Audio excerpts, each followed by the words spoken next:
without further ado, welcome everyone to Coffee with a Codex. My name is Dot Porter, and I am a curator in the Kislak Center for Special Collections, Rare Books and Manuscripts in the University of Pennsylvania Libraries.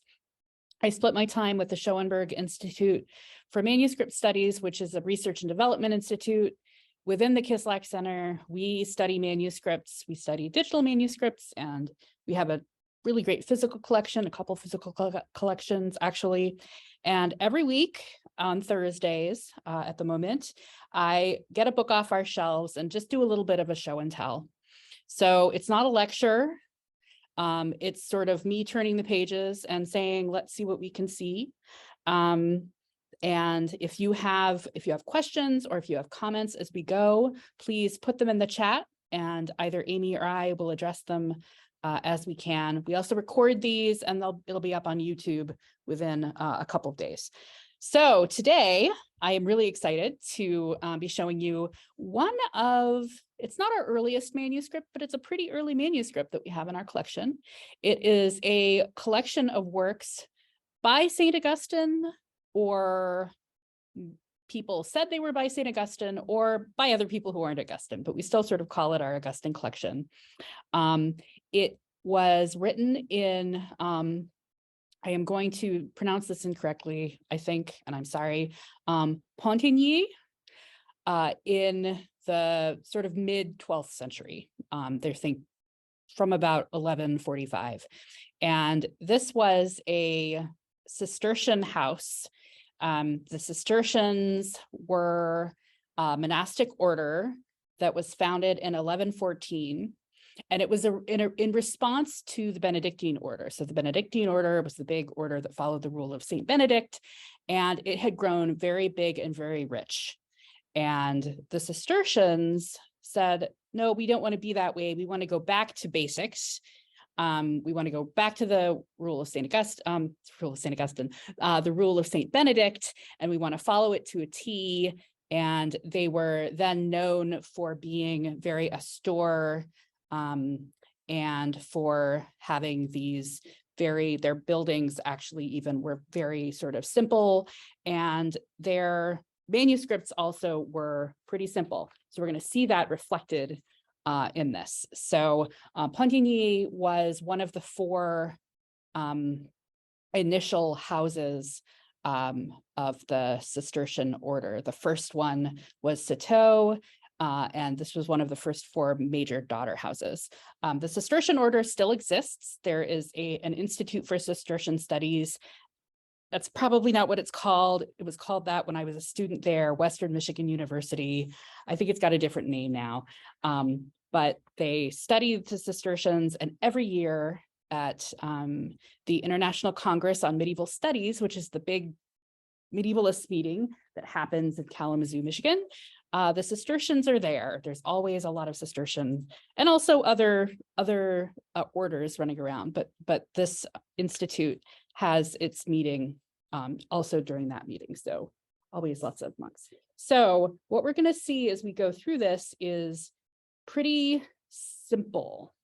And we'll point out all the ways that this is simple here. So it starts, you might notice or not, sort of in the middle. It actually starts, I think, in the middle of a word. So there's something that's missing ahead of this. Let me zoom in a little bit just so we can see what's going on here a little bit better. So the first text is, let's see, on Shepherds, De Pastoribus by Augustine. Sort of starts in the middle of it. There's at least one folio missing, although I saw somewhere else there could be two quires missing. But anyway, it's incomplete. There's something missing from the start. Someone a little bit later than 12th century has come in and made a note that it is Saint Augustini Opera Quaedam. This is saying it's his works. And this is where we get the title in our catalog record. So if you look at the link that Amy shared or that I shared, that's the title that you're going to see, and we get that title directly from someone who wrote it in here. There's a little note here that says, I think that says dark calf, and I don't know if Amy knows what that refers to. I assume that refers to a note about whatever the binding was, which obviously is no longer here. This is described in the catalog as a modern binding, which could be 19th or sort of early 20th century there. The last thing that I want to point out on this page is if we look down here, this says Phillips MS 11901. This means that this book was in the collection of Sir Thomas Phillips. Let me see if we can find that here. And he was a very, very well-known collector in the, I think the sort of mid to later 19th century. And he was known for having a lot of books. We could do a whole thing about Sir Thomas Phillips, but he owned an enormous number of books, and we have some of them in our collection, and books from his collection are in many, many libraries now, and you know them because they have this, his note, and some of them have a book plate as well. We don't have a book plate, I think, because it was rebound after he owned it. Let's see. Yes, Amy says the light outlining of the script in the video is an effect of the camera. It doesn't look like that in person. I apologize for this. I've gotten, I don't know why it's doing that. This is also a new camera, so that might have something to do with it. So let's go ahead and start moving through. A few things I will point out as we go. There is a frame that's been used to help the scribe keep the lines straight. So you can even see between some of the lines, the line that goes across. This is probably some kind of lead point because you can see it, but it's not ink. It's some kind of sort of early pencil almost. And then over here, there is, this is what more like what the text looks like. Hopefully you can see that a little bit better. But here, I think that there's been some kind of error or something because someone has come in and I think erased something that was there and then written over it. And the text is slightly different just there. And you can sort of see behind it. And then there's this text that has just a line drawn through it. So something was happening there. This is sort of fun, Dot, because I think what was written in, they compressed it, right, to make more space. Mm-hmm. And then what's crossed out at the end is the same as what's written in at the end because it fit. And they didn't have to do those last two syllables, but they did. And then they crossed them out in the old one. And then they crossed them out. Right. So that's, yeah, it does look at in these lines, the words are much closer together. And then it's like, oops. So now we have these two, these repeated there. And that's sort of interesting because they could also have not written those and then cross that out. So that's interesting that they did it this way. I don't know how they decided what to erase and when to, and what to write in and that. So let's see. Fred has a question. Does that Ruxdam at the top of the first page, Quaidam? Yeah, at the top of the first page. Oops. Let's see. Yes, Quaidam. Sorry, Quaidam there. All right. So I'm gonna zoom back out a little bit. Maybe not zoom out, but we'll sit there. And as we see, very simple, you're not going to see any illumination here.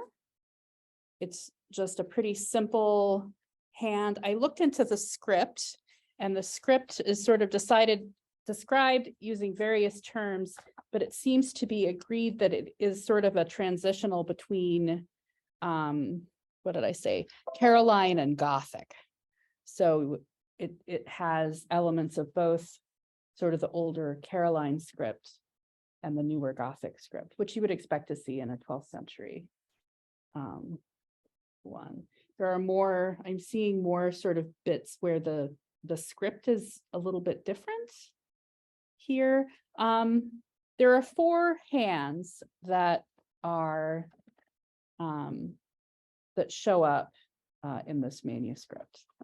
4 different hands, but I don't know how they're distributed through there. Here's an example of another scribal error. So if you see here, there are these 2 little lines ahead of this line. And then if we go into the script, there's the 2 lines. And what's happened is the scribe was copying this out and he got to the word audio. And this is called I skip. So if you look over here, this little bit of text, the last word in this phrase is audio. So what happened is he was copying from a text that had 2 segments, both of which ended with audio. And he skipped one. He skipped the second one. So it had to be added back in. And this is how they do it with these little marks on the side. There are a large number of texts that have been fixed this way. But there are a few. Let's see. So we're coming to the end of that text. And in this manuscript, this is how we know that we're either at the start of a new text, or some of these are longer and they actually have sections, and you can see the sections.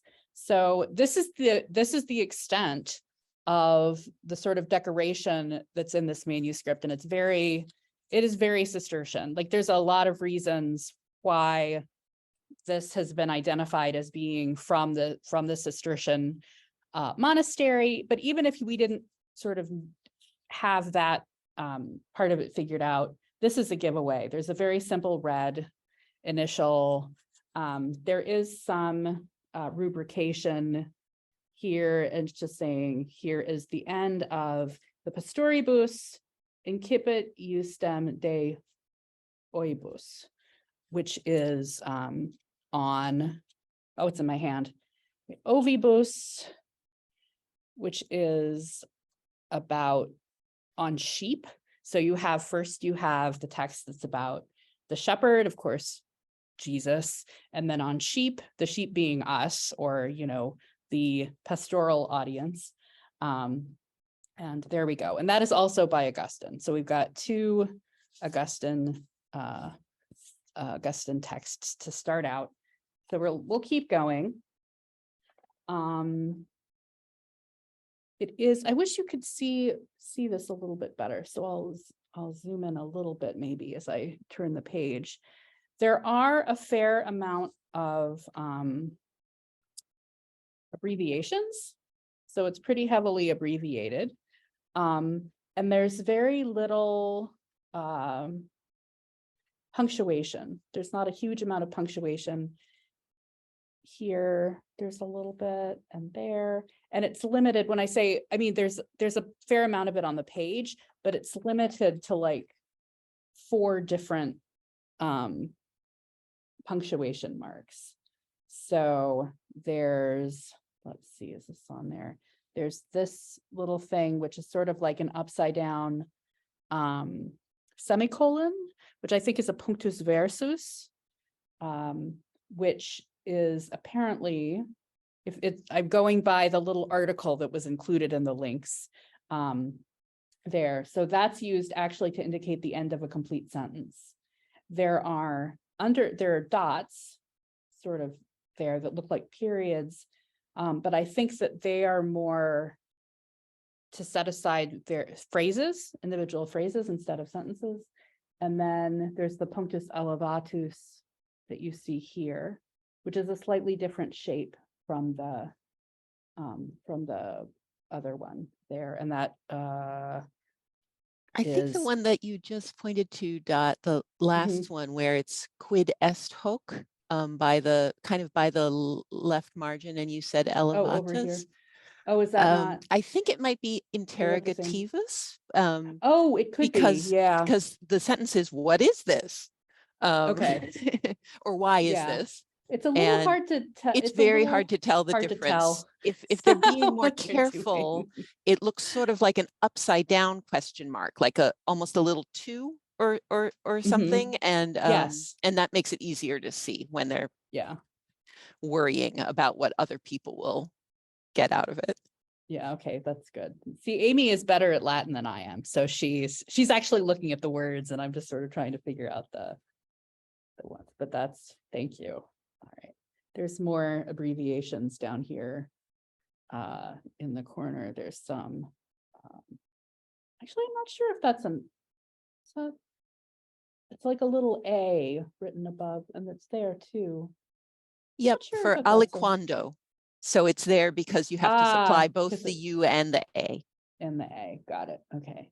So that's just a little different. And then there's quia and the little line, you often see this, a little line over U's or A's at the end of words. That means there's an M or an N there.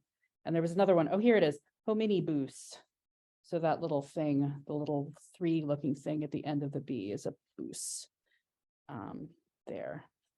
So that's there. I'm going to keep moving. I realize I thought this is so short and there's not a lot and it's going to be over so soon. And yet we're still on folio 14. So let's keep moving through. Here.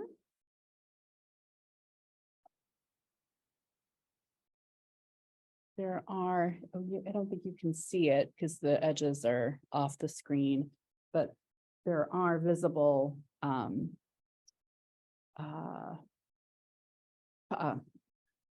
totally prick marks at the edges. That's what the scribes use to prepare the ruling, to get the lines, those straight lines.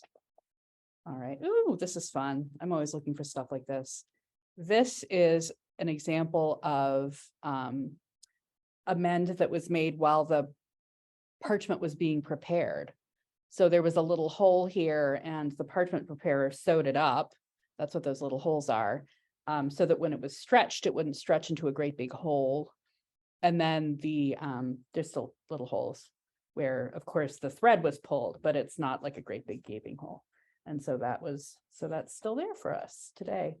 Sometimes there's even thread in there, but not in this case.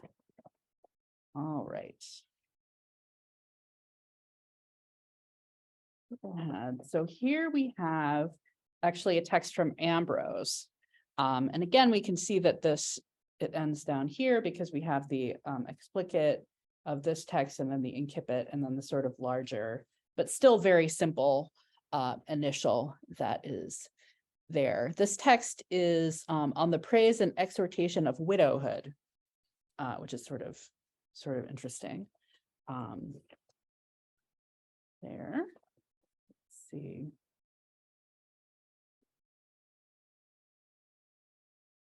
Some more sort of textual things.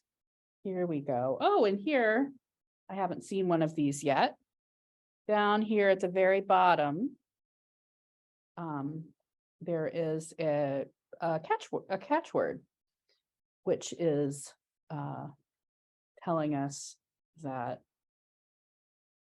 this is the end of a choir and this is the start of a new choir here. All right, let's see. So this is kind of an interesting example of something that happens a lot in this manuscript, and apparently it's a little bit unusual, and that is that there are paired up related texts that are sort of shorter texts of Augustine that are sort of responding to the text that follows, which is kind of an interesting thing. So in several places, we're going to find that there's sort of a very short text and then a longer one that comes after it. In this case, this is Augustine, a treatise on the book of Horace against the Priscillianists, which I assume is some kind of what's the word I'm looking for? They didn't Heresy. Heresy, thank you. And there's several of these in this book, like responding against various heresies, which of course is something that Saint Augustine, writing in I think the early sort of 6th century, there was a lot of heresy going on. So there was a lot of like trying to get everybody to follow the one true church. And so this is part of the reason why I think he was pretty popular on into the Middle Ages, because heresy was something that they were constantly battling against. Here. So here we have another text. This is, let's see, the ending of that. This is, wait, what you're on?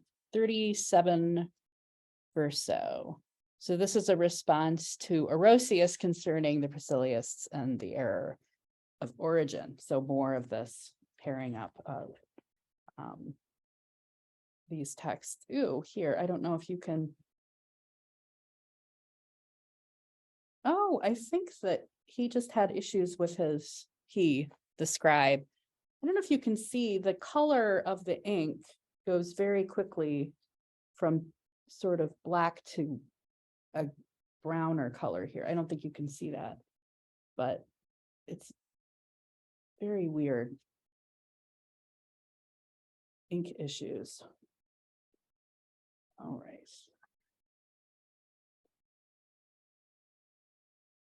Here we go. So here we have another one of these examples of the shorter text and longer text. And look at this. Here's some more decoration. In any other manuscript, that wouldn't be particularly notable, but there is I'm really sorry about my camera, guys. I know it's bad. And I don't know if you can see, there's red rubrication on that word explicit there. Yeah. Which is like, he just decided it was time for a little bit more decoration. And so he put it in. Yeah, Martha says the camera looks almost as if it has some sort of effect up on the text. Yeah, I'll see what I can figure out before next week.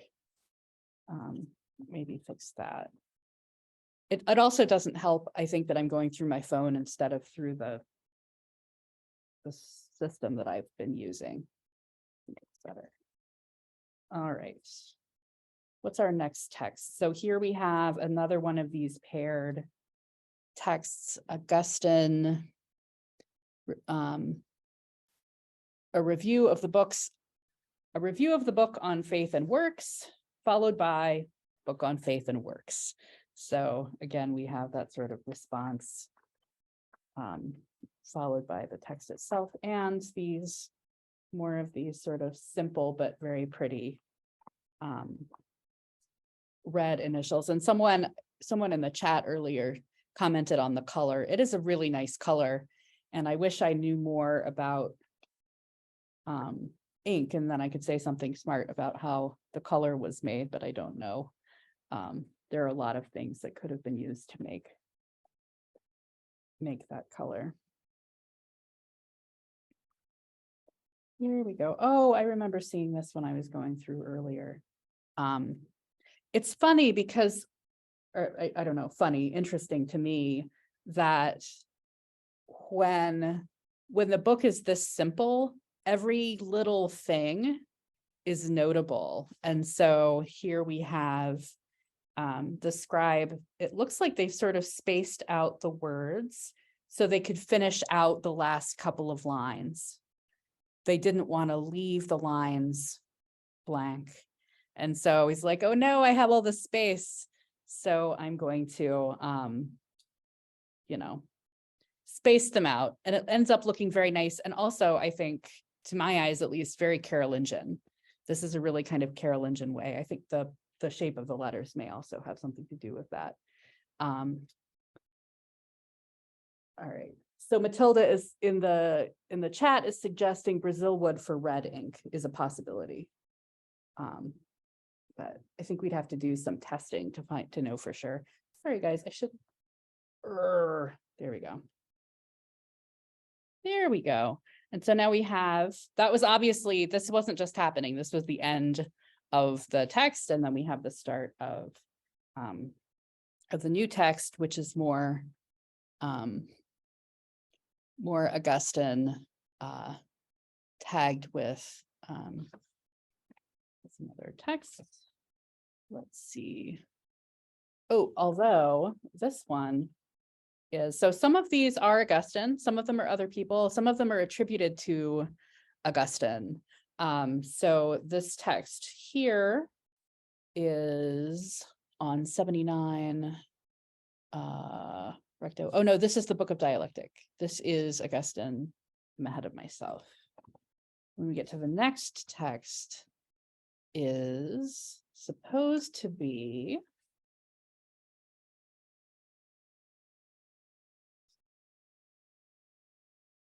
see, here we go. So this is supposed to be a translation. Here, it even says, let's see if we can, even I can read this. My Latin is not good, and even I can read this. So it says incipient category or categoriae. Basically, it says, here begins the categories of Aristotle, which is a text of Aristotle, and it says it's translated by Augustine. So this is claiming that this is a translation of Augustine, by translation of Aristotle by Augustine, and it is not. Apparently it was translated by someone else, but in the book it says that it was.